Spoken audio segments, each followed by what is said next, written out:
UPPCS mains के paper 5 में एक टॉपिक है जिसका नाम इंग्लिश में लिखा हुआ है रिड्रेसल पॉलिसी।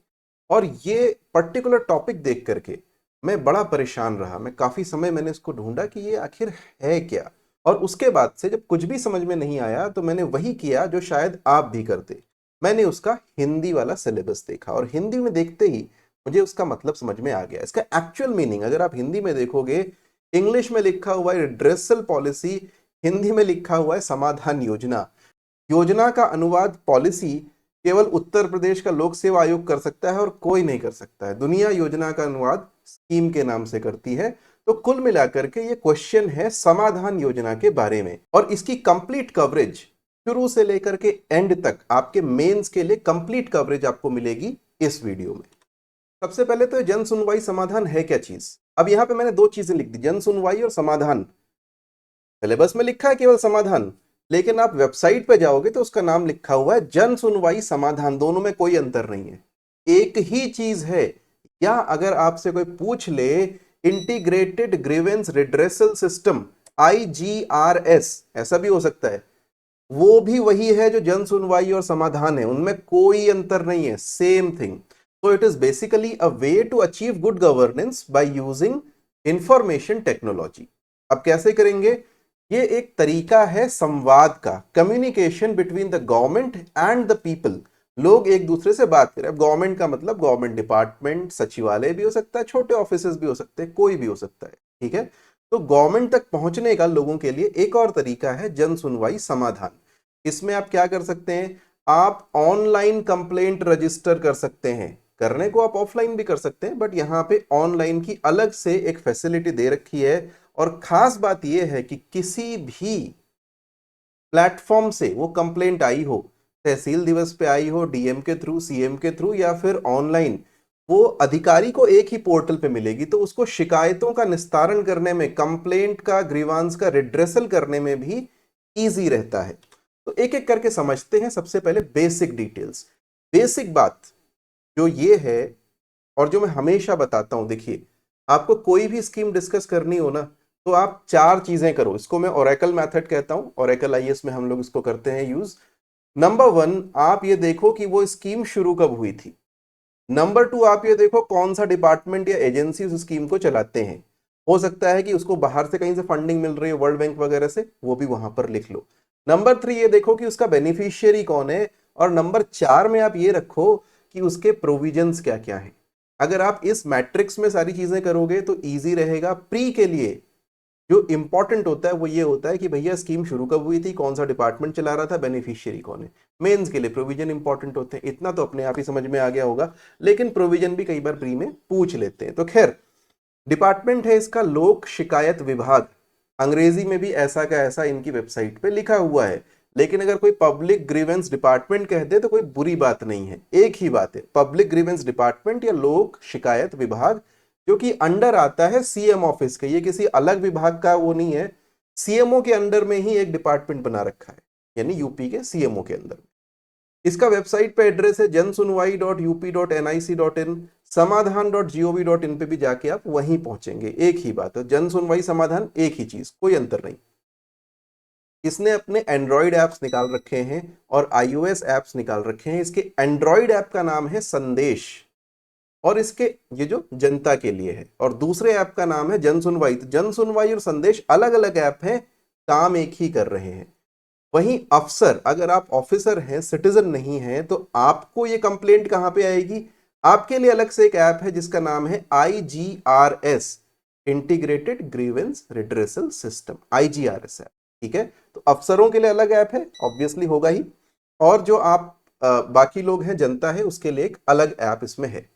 2016 में शुरू हुआ था, और अगर बेसिक डेटा की बात करें तो अभी तक 4.3 करोड़ कंप्लेंट्स को दावा करता है कि निपटा दिया जा चुका है। So it's a big deal, बड़ी चीज है। और ये बहुत सारे अलग अलग पोर्टल से भी जुड़ा हुआ है। वेबसाइट पे जाएंगे, एंटी भूमाफिया पोर्टल, अलग से इसके नोट्स बनाना एग्जाम में काम आ सकता है। एंटी करप्शन पोर्टल और CMIS, पता करना CMIS क्या चीज है, ठीक है। तो CMIS, तीनों से ये जुड़ा हुआ है। प्रोविजन क्या क्या है, और ये जो प्रोविजन मैं बता रहा हूं, यहां पे मैं ऑफिसर्स के लिए प्रोविजन बता रहा हूं। ऑफिसर्स की ड्यूटी क्या है? आईजीआरएस के संबंध में। सबसे पहले तो आपको डेली चेक करना है कि आपके पास कोई कंप्लेंट आई या नहीं आई। बहुत की बात है, ऑफिसर अगर डेली चेक करेगा तो उसके पास बैकलॉग नहीं होगा। दूसरा, आपको डैशबोर्ड्स मिलेंगे, यानी एक पूरा आपका, जैसे आप जीमेल खोलते हो ना, सामने होता है कि कहीं मेल है, साइड में लिखा होता है कि सेंट मेल कितनी रिसीव हुई, कितनी गई, तो एक डैशबोर्ड मिल जाता है कि कितनी मेल आपने नहीं पढ़ी वगैरह, वो जीमेल का डैशबोर्ड है। वैसे ही आईजीआरएस के डैशबोर्ड में आपको मोटा मोटा पता चल जाएगा कितनी शिकायतें आपके पास आई थी, कब आई थी, आपने कितनी रिड्रेस कर दी, कितनी बची हुई हैं, और जो भेजी थी उन पर क्या रिपोर्ट है, क्या स्थिति है, कितने दिनों में आपने उसका निस्तारण किया। ऐसा तो नहीं कि आपने 2 महीने लगा दिए शिकायत का निस्तारण करने में। तो डैशबोर्ड भी वहां पे है, ताकि सबको पता चले कि उसकी कंडीशन क्या है, और मुख्यमंत्री को और बाकी जो उच्च अधिकारियों हैं उनको भी पता चल रहा है कि अब हमारे नीचे क्या कंडीशन चल रही है, कितनी शिकायतों का निस्तारण हो रहा है। ट्रेनिंग मटेरियल एंड सेशंस, तो जो कर्मचारी हैं उनको सबसे पहले ट्रेनिंग चाहिए, तो उसमें ट्रेनिंग मटेरियल दिया हुआ है, लॉगिन करके आपको मिलेगा। सेशंस मिल जाएंगे जिससे पता चलेगा कि, सेशंस मतलब क्लासेस मिल जाएंगी जिनसे आप उस चीज को और अच्छे से समझ पाएंगे, तो वो भी वहां पे अवेलेबल है। अगर आपकी कंप्लेंट आपके लेवल की नहीं है, आपके पास आ सकती है कंप्लेंट आपके लेवल की नहीं, आप आगे फॉरवर्ड कर दीजिए। एसएमएस से इंटीमेशन आएगा अधिकारी को भी और सिटीजन को भी कि कंप्लेंट का स्टेटस क्या है, नई कंप्लेंट आ गई, तो मतलब कम्युनिकेशन लगातार बना रहेगा। सबसे खास बात कि इसमें मंथली इवैल्यूएशन की व्यवस्था है, यानी सीएम की तरफ से, सीएम ऑफिस की तरफ से हर विभाग को और हर एक ऑफिस को हर महीने एक फॉर्मेट भर के भेजना है, एक रिपोर्ट भर के भेजनी है। उस रिपोर्ट में लिखा होगा कि आपके पास कंप्लेंट आई तो आपने कितने दिन में उस कंप्लेंट को निपटा दिया, आपकी एवरेज कंप्लेंट निपटाने का क्या है, उसके बेसिस पे आपको मार्क्स मिलेंगे और रैंकिंग मिलेगी, ताकि जो रैंकिंग में नीचे हैं उनको थोड़ा प्रोत्साहन दिया जाए, इंकरेजमेंट दिया जाए कि बेटा थोड़ा और अच्छा काम करो। तो इसके लिए बहुत जरूरी है, और साथ साथ में सिटीजन फीडबैक भी इसमें लेना जरूरी है। सिटीजन का फीडबैक लेंगे ताकि जो उसका निस्तारण हुआ है वो ठीक हुआ है नहीं हुआ है वो पता चल सके। कहां कहां से कंप्लेंट्स इसमें आ सकती हैं, तो सीएम ऑफिस से कंप्लेंट, अब सीएम जनता दरबार लगाते हैं, वहां से भी कंप्लेंट आ सकते हो, जो आपने दिया वहां से भी कंप्लेंट सीधे उसमें आ जाएगी, लॉगिन किया उन्होंने, वहां से डाला, आपके पास में आ गई अगर आपसे रिलेटेड है। डीएम ऑफिस से, डीएम भी जनता दरबार लगाते हैं, तहसील दिवस होता है तहसीलदार लगाते हैं, उन सब जगहों से। ये तो हुई ऑफलाइन की बात। ऑनलाइन में सीएससी लोकवाणी, सीएससी यानी कॉमन सर्विस सेंटर, लोकवाणी क्या है पता करो, अगेन इंपॉर्टेंट है आपके मेन एग्जाम के लिए, यूपी के लिए। पीजी पोर्टल, पीजी पोर्टल यानी जो आपका पब्लिक ग्रीवेंस पोर्टल है सेंट्रल गवर्नमेंट का, और समाधान या जन सुनवाई यानी जो इसका अपना पोर्टल है ऑनलाइन। इन 6 जगहों से इसमें कंप्लेंट्स आ जाएंगी, और सभी को अलग अलग नंबर से, अलग अलग मार्किंग से पता चल जाएगा कहां से कौन सी आई है, कब आई थी, और उसका क्या निस्तारण हुआ है। अब सिटीजन क्या कर सकता है, नंबर वन तो आप ऑनलाइन कंप्लेंट कर सकते हो, ऑफलाइन तो कर ही सकते हो, ऑनलाइन भी कर सकते हो, अपना उसमें लॉगिन पासवर्ड बनाइए और कंप्लेंट कर दीजिए। आपको स्टेटस मिलेगा कंप्लेंट का लगातार, आपको रिमाइंडर्स भी भेज सकते हो आप। मान लो 7 दिन में, 10 दिन में कंप्लेंट आपकी नहीं सॉल्व हुई, आपने रिमाइंडर भेज दिया कि भाई 1 हफ्ते पहले मैंने बोला था मेरे को, आपने कोई कंप्लेंट, ये जो है इसका स्टेटस अभी भी वही आ रहा है कि कुछ नहीं हुआ। Also you can send a feedback. सबसे अच्छी बात है कि ये सब हिंदी में है, यानी अधिकारी को जो काम करना है वो भी हिंदी में, सिटीजन्स को जो काम करना है वो भी हिंदी में। क्योंकि इंटरनेट पे सबसे बड़ी समस्या क्या आती है कि जो हिंदी भाषी लोग हैं उनके लिए उसमें कम सुविधाएं हैं, तो ये पूरा पोर्टल ही हिंदी में, सब कुछ हिंदी में होने के कारण इसमें थोड़ा सा आसान है हिंदी भाषी लोगों के लिए कार्य करना। और उत्तर प्रदेश के तो अधिकतर लोग हिंदी भाषी हैं ही। बेनिफिट्स, इसके फायदे क्या होंगे? पहली चीज, इजी एक्सेसिबिलिटी। आपकी अधिकारी से सीधे जाकर के शिकायत करना हर किसी के बस की बात नहीं है, हो सकता है आप घर पे ही ना हो, आप कहीं बाहर गए हुए हो, आपको पता है कुछ समस्या आ रही है, तो आप कहीं से भी शिकायत कर सकते हैं ऑनलाइन।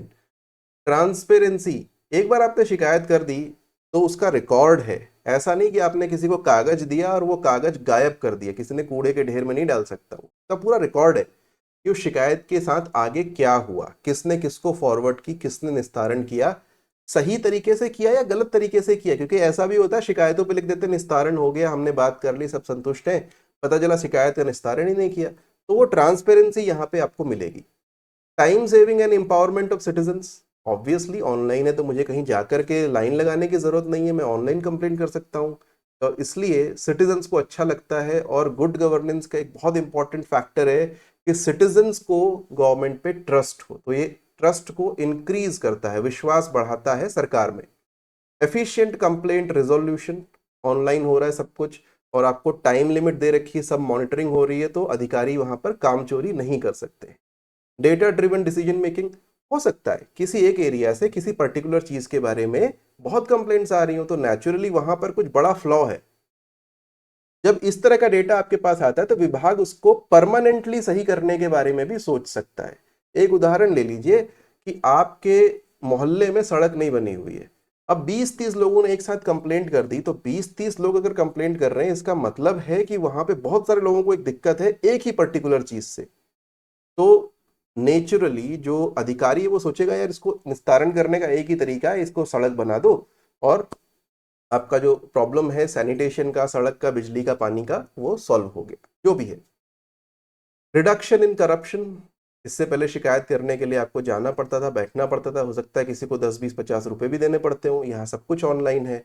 रियल टाइम अपडेट्स, आपको एसएमएस पे पता चल रहा है कि आपकी कंप्लेंट का स्टेटस क्या है, ऑनलाइन आप चेक कर सकते हो आपकी कंप्लेंट का स्टेटस क्या है। और कॉस्ट इफेक्टिवनेस, भाई जनता के लिए भी कॉस्ट इफेक्टिव है, कहीं जाना नहीं पड़ेगा, सरकार के लिए भी कागज बच रहे हैं सबसे पहली बात तो, ठीक है, आपको कागज प्रिंट करा करके कहीं कुछ नहीं देना, तो हर एक के लिए ये कॉस्ट इफेक्टिव है।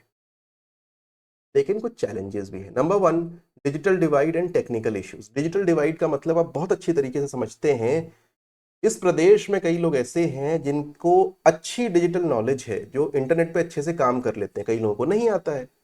फिर टेक्निकल इश्यूज भी हैं, यानी हो सकता है कि कभी वेबसाइट डाउन चल रही हो सकता है कि कई लोगों को टेक्निकली काम ही करना नहीं आता है ढंग से, उन्होंने कुछ गलत कर दिया, अब उसका रिजोल्यूशन कैसे होगा।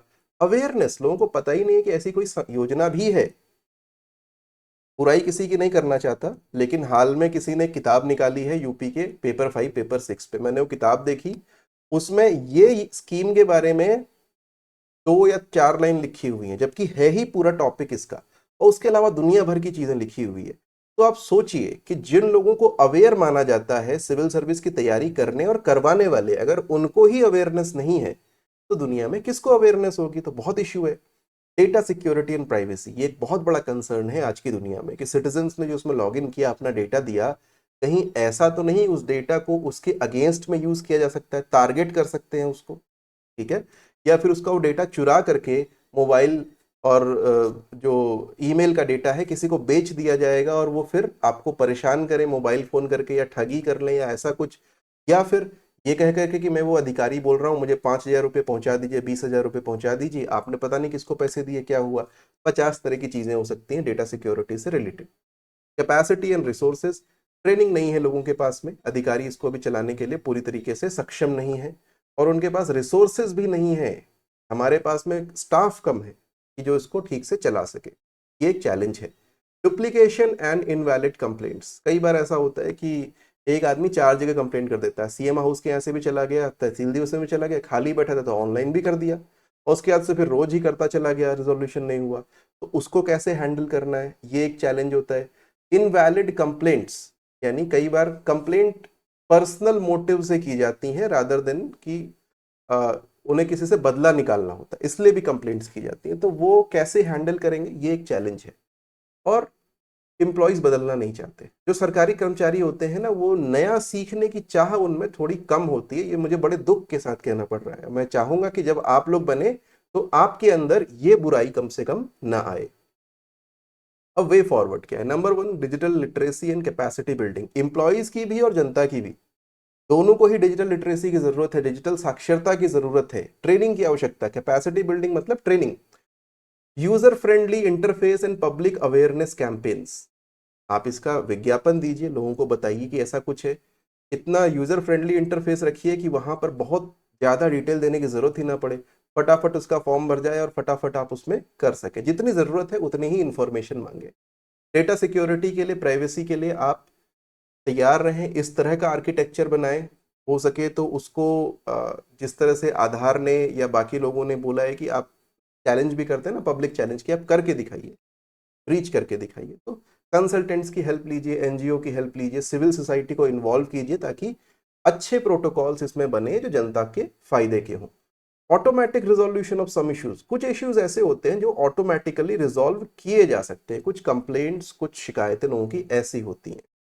तो इस तरह की चीजें, कुछ चीजें ऑटोमेटेड चले तो बहुत अच्छा है।